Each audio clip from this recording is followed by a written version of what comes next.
Welcome back, guys. Today is day number 8 in our 10 disaster planning essentials for a small business network. This one is one of my favorite ones. It's network documentation, or documentation in general. We have a saying that we use internally in the company: if it's not documented, it doesn't exist, right? And this is so true in so many cases, because when disaster or emergency strikes, if you don't have your things documented, whether it's plans, your passwords, your vendors, what to do, who to call, you're going to be in a lot of trouble. We're just not prepared as humans to deal with emergencies. Most of us, panic, right? We freeze, we don't know. We don't know what to do. Having everything documented is going to make your life so much easier, right? Not only that, we get calls all the time from prospects with different various needs, but every so frequently, I want to say probably 4 to 6 times a year, we'll get a call from a company saying, "Hey, our IT guy or IT girl left. We don't have any documentation. We know nothing. We're locked out." What does that mean? They can't disable users if they need to. If they need to fire somebody, or if they fired somebody, they cannot disable their access. So just imagine of the repercussions that's going to have. They need to hire somebody.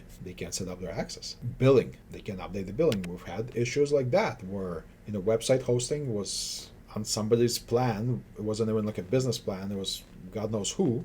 And they couldn't update the billing. They couldn't even figure out who the owner of the hosting account was, right? So the website of a multi-million dollar company was down for weeks until it was basically recreated on a new hosting provider. They couldn't figure it out.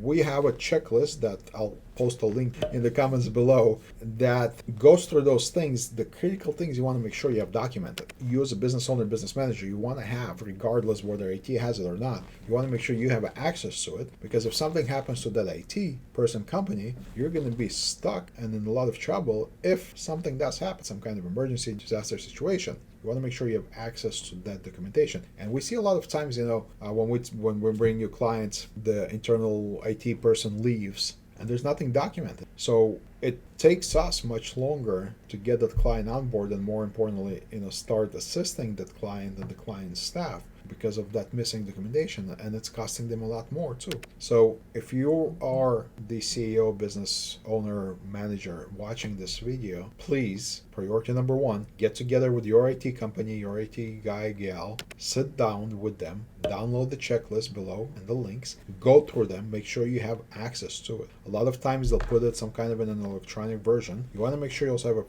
physical printed copy. Now, don't store it just in your drawer or on your desk. That's sensitive information. You want to make sure it's either in a safety deposit box or in a safe. It has to be stored very securely and safely.